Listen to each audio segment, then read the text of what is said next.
आपका स्वागत है। आज पढ़ेंगे हम कि लेंस कितने प्रकार के होते हैं। गोलीय लेंस दो प्रकार के होते हैं। कितने प्रकार के? दो। फर्स्ट वन इज उत्तल लेंस। कौन सा लेंस? उत्तल लेंस।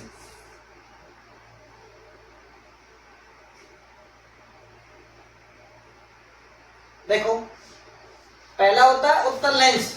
अनंत से प्रकाश किरणें आ रही होती हैं, वो उत्तल लेंस पे जब पड़ती हैं तो लेंस से निकलने के बाद वो एक बिंदु पर फोकस हो जाती है। तो ये बिंदु दिखाई दे रहा है यहाँ आपको? ये इस बिंदु पे सभी प्रकाश किरणें फोकस हुई है ना? तो ये इस लेंस का नाम है अभिसारी लेंस। अभिसारी लेंस यानी सारी प्रकाश किरणों को एक बिंदु पर अभिप्रेरित कर देता है, मतलब एक बिंदु पर फोकस कर देता है। ठीक है, इसकी क्या पहचान है? बीच में मोटा होता है और किनारों पर कैसा होता है? पतला है। उत्तल लेंस पहचान लेंगे?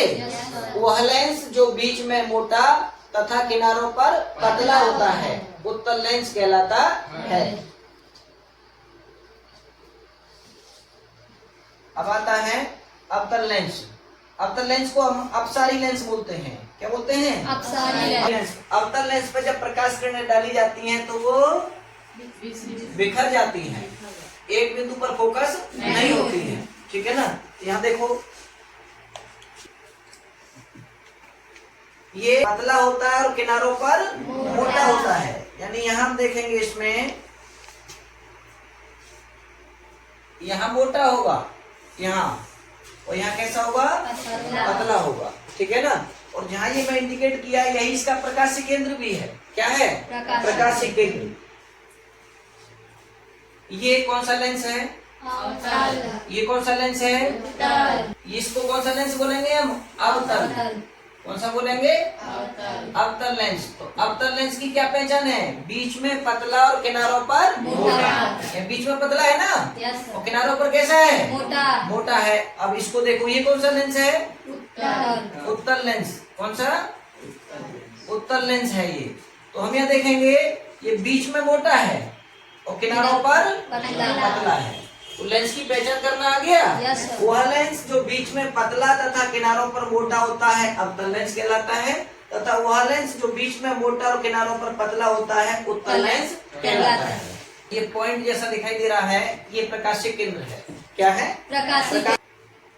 प्रकाशीय केंद्र से जाने वाली प्रकाश किरण बिना विचलित हुए सीधी निकल जाती है, चाहे लेंस अवतल हो या उत्तल, दोनों में ये कहीं विचलित नहीं होगी।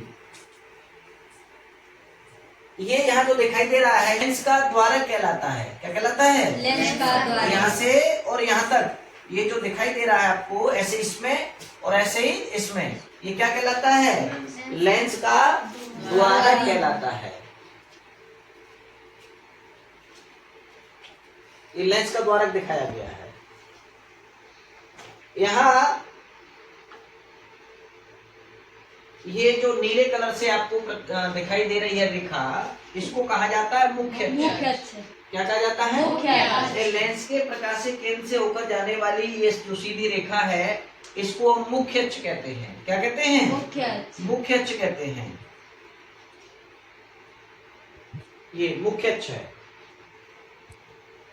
इसके हाथ में एक उत्तल लेंस लगा हुआ है और ये कागज है।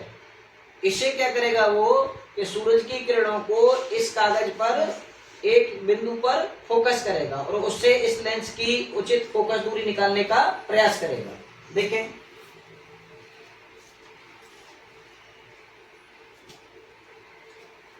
ये लेंस है। इस पर सूरज की प्रकाश किरणें गिराई गई और देखिए इस बिंदु पर, यहाँ दिखाई दे रहा बिंदु? ये यहाँ प्रकाश की सभी किरणें क्या हो गई? फोकस हो गई, एकत्रित हो गई। आपको दिखाया गया था ना, जब ये उत्तल लेंस है। क्या है? उत्तल लेंस। जब इससे प्रकाश किरणें गुजरती हैं ऐसे करके, तो वो कहाँ जाती हैं? एक बिंदु पर आ जाती है ना? ये क्या कहलाता है? फोकस। क्या कहलाता है? फोकस। तो इससे, इस लेंस से सूरज की जो प्रकाश किरणें आ रही हैं, गुजर रही हैं, वो इस बिंदु पर आकर के क्या हो जाती हैं? फोकस हो जाती हैं। इसी से वो इसकी फोकस दूरी निकालने का प्रयास करता है। ये इसकी क्या कहलाएगी? फोकस दूरी। उत्तल लेंस से दूर स्थित वस्तु के तीक्ष्ण प्रतिबिंब की दूरी को उत्तल लेंस की फोकस दूरी कहते हैं। हाथ में उत्तल लेंस लगा है, हैं? इसके हाथ में ये क्या लगा है? उत्तल लेंस लगा है, और ये तीक्ष्ण बिंदु ये है, तो यहाँ से और यहाँ तक की जो दूरी है वो क्या कहलाती है? उत्तल लेंस की फोकस दूरी। कहा गया है उत्तल लेंस से दूर स्थित वस्तु के तीक्ष्ण प्रतिबिंब की दूरी को उत्तल लेंस की फोकस दूरी कहते हैं।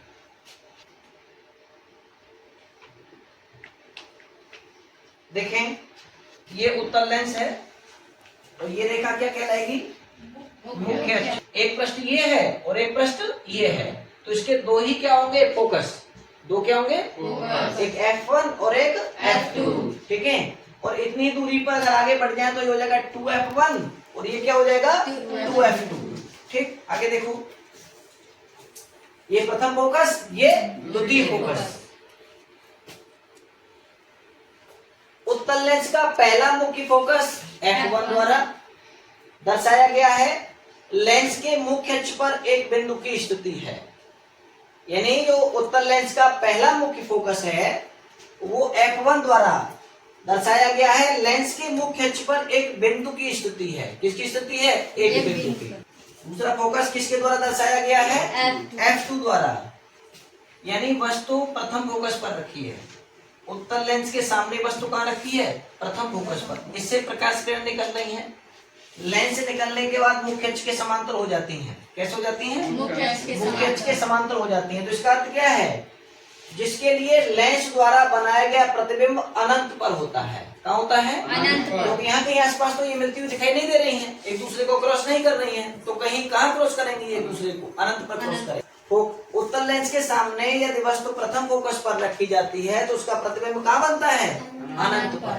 कहाँ बनता है? अनंत पर बनता है। F1 से और O तक की दूरी, यानी प्रथम फोकस से प्रकाशीय केंद्र तक की दूरी क्या कहलाती है? प्रथम फोकस दूरी। क्या कहलाती है? लेंस की प्रथम फोकस दूरी, यहाँ से यहाँ तक की। F2 द्वितीय फोकस है, ये ऑब्जेक्ट है, ये वस्तु है, ये अनंत पर रखी हुई है। तो अनंत पर जब वस्तु रख दी जाती है और प्रकाश किरणें मुख्य अक्ष के समांतर जाती हैं तो लेंस से निकलने के बाद कहाँ मिलती हैं? द्वितीय फोकस पर। कहाँ मिलती हैं? द्वितीय फोकस पर जाकर के मिलती हैं। इसका मतलब अनंत पर रखी वस्तु का प्रतिबिंब उत्तल लेंस कहाँ निर्माण करता है? कहाँ बनाता है?